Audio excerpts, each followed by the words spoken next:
Hi guys, this is Owl's Tarot, and this is going to be a new type of video. I'm going to be doing a walkthrough on this literary witches oracle. So this video is going to be kind of a flip through, walkthrough, or slash review of this oracle deck. I wanted to say that I have a new microphone, and so I wanted to use it, and I feel like this would be a really great use for it. And also, I just wanted to review this oracle deck because I had it pre-ordered since, I believe, July, and it came out this past August. So I wanted to do a little flip through review slash, I don't know if you guys are familiar with ASMR, something like that, okay? So I'm going to be showing you what the cards look like, the concept, all of that, okay? So I'll see you guys in a second.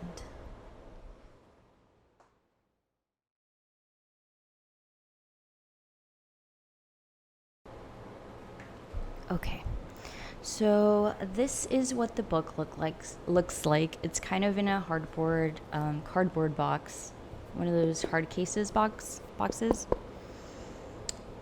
And this is the backing of it, and it says,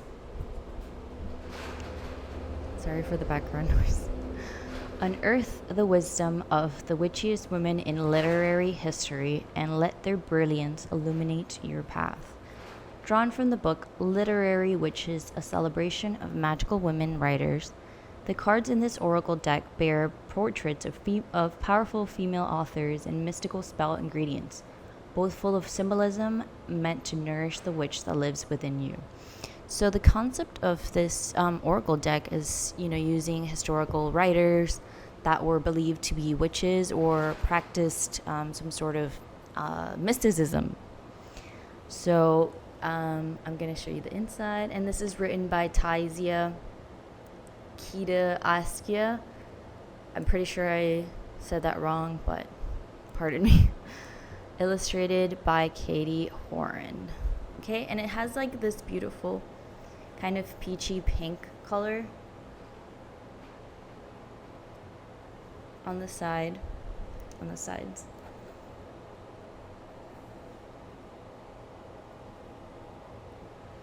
And this lovely, like, very faint desaturated blue. And the front is I believe one of the cards has this this particular drawing. And also what I was impressed by is the fact that it's a 70 card deck. So this one is a little bit like more extensive than most oracle decks, because usually they have around 30, 40 cards, 25. But this one has 70, so it's very interesting. Okay. So as soon as you open it, it has its own little book, and right here it has like a little print.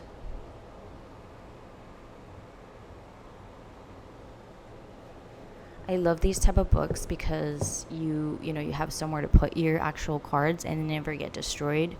Not only that, but you actually have like a little book to work with. You usually, for most decks, you do get a book to work with, but they're not as nicely done as this one. So yeah. This is the little book that it comes with.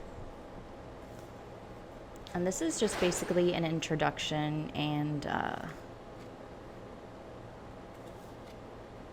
description of what the cards, every book usually comes with the description of the cards and their meanings.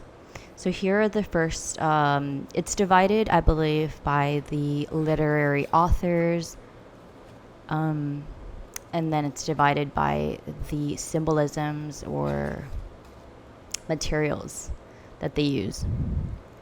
So this is called the witches' materials, and this is, the rest of the other cards.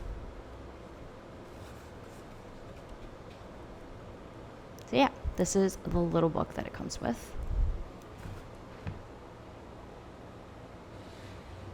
And it starts off with the cards, with the literary author cards. So let me set this aside. And it has like its little nook right here where you put the cards in.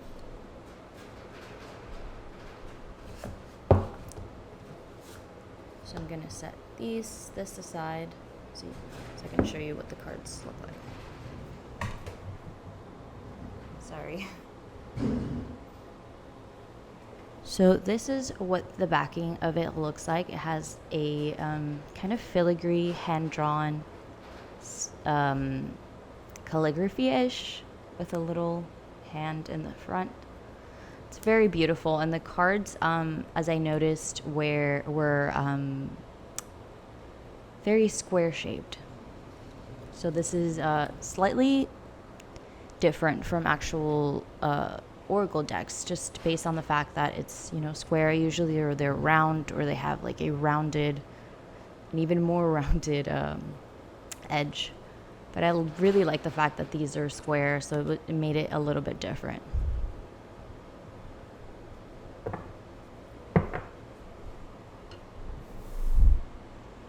Okay. So I'm going to divide this into the materials. I'm going to show you the materials in a second, and I'm going to first start off with the authors. Okay.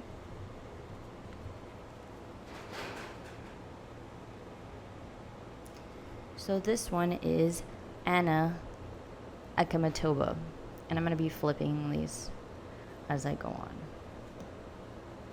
And also the cardstock is kind of like a canvas type. If you guys have ever drawn or done any type of art, you know, the canvas has kind of a textured sort of paper. Not paper, like canvas.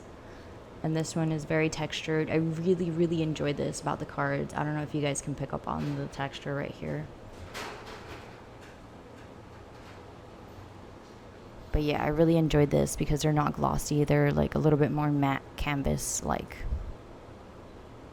kind of the same way that the illustrator actually drew the actual cards, because I feel like these are hand drawn. They're not digitally drawn.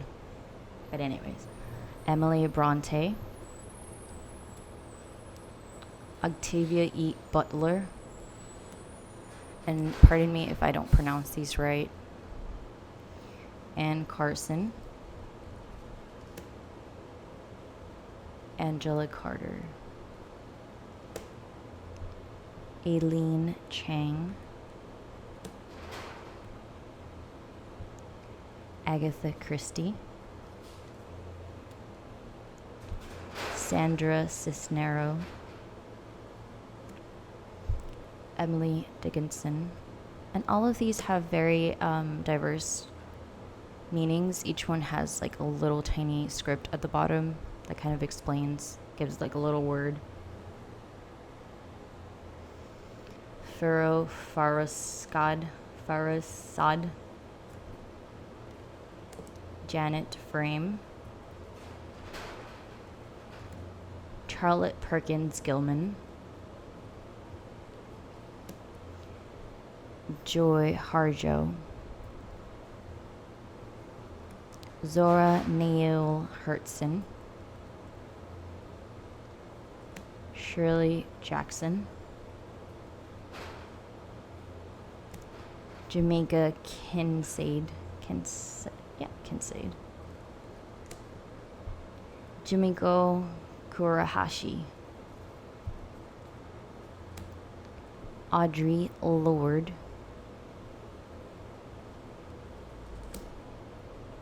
Mirabai, Toni Morrison, Anais Nin, Flannery O'Connor, Alejandra Pisamic, Silva Plath, Maria Sabina, Sappho, Mary Shelley, Leslie Marmon Selko, Gertrude Stein, and last but not least, Virginia Woolf.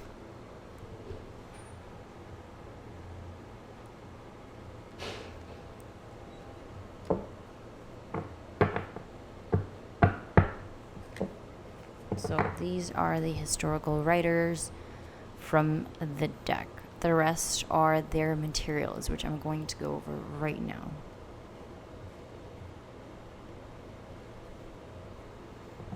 So these are all in alphabetical order, and each has its own specific meaning,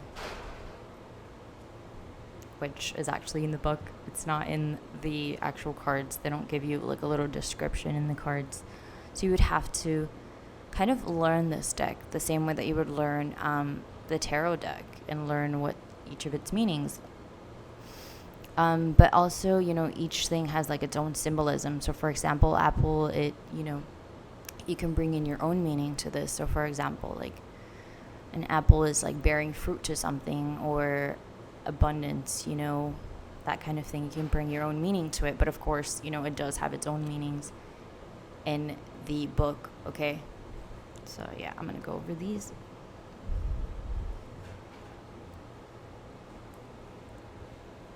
Okay, so apple,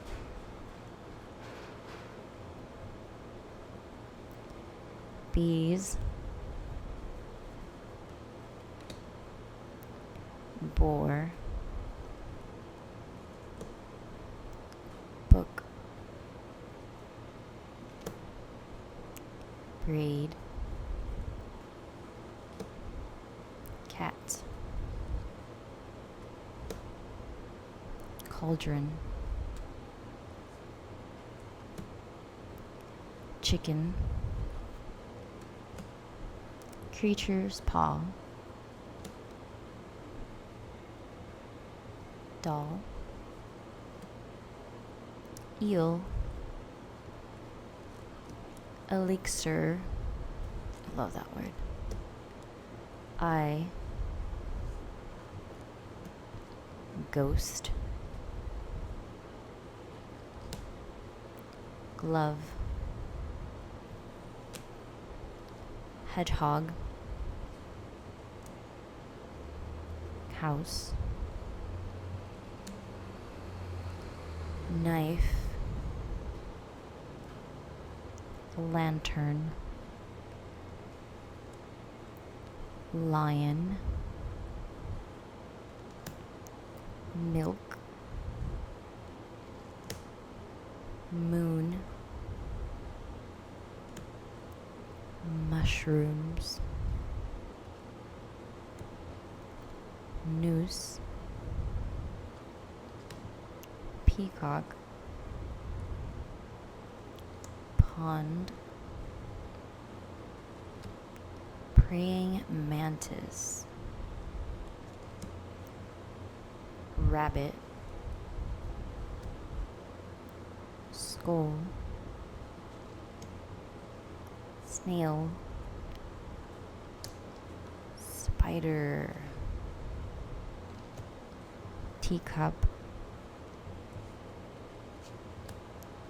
toad, tree,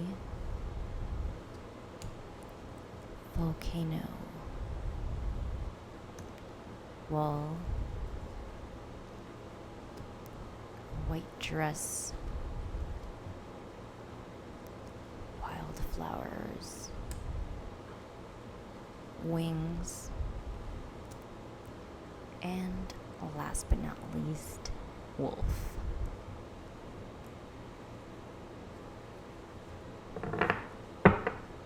So yeah, quite a lot to flip through. It's a lot of cards to learn, but I feel like that makes it even more fun. This is a deck that you can use the same way as a tarot deck. Kind of learn just by using it, kind of learn each of the cards and their meanings.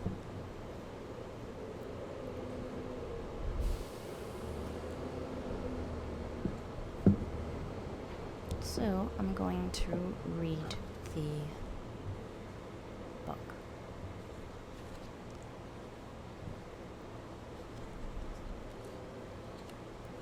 Okay. So this is pretty much the first page where where they give you ideas on how to do any spreads or layouts, and examples on how to use it. Here they give you a 3-card layout, past, present, and future.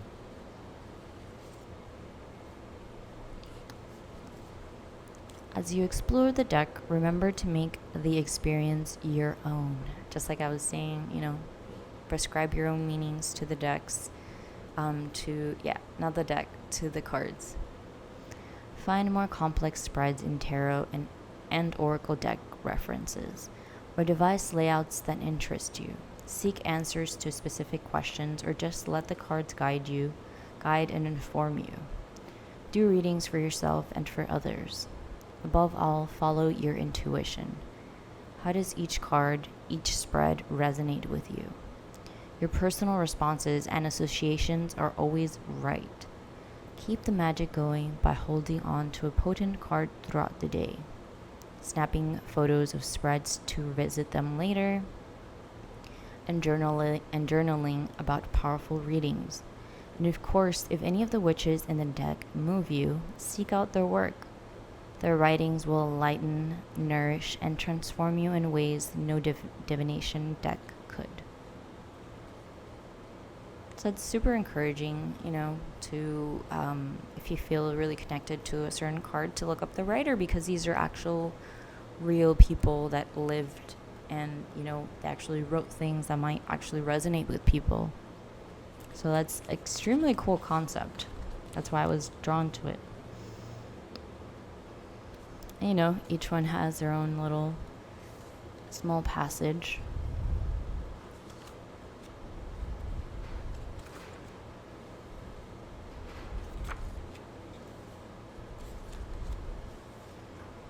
And each of the meanings actually go with the writer.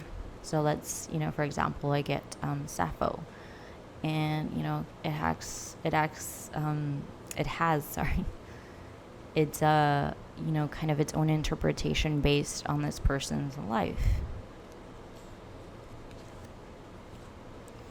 And the materials, it gives like a little kind of words right here. So for example, with bees, it's togetherness, work, treasures.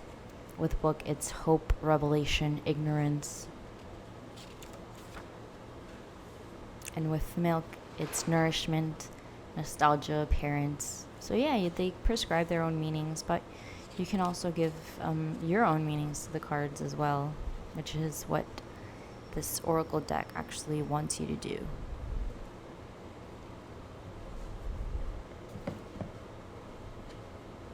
So yeah, I'm personally really excited to use it and work with it, Give my own meaning.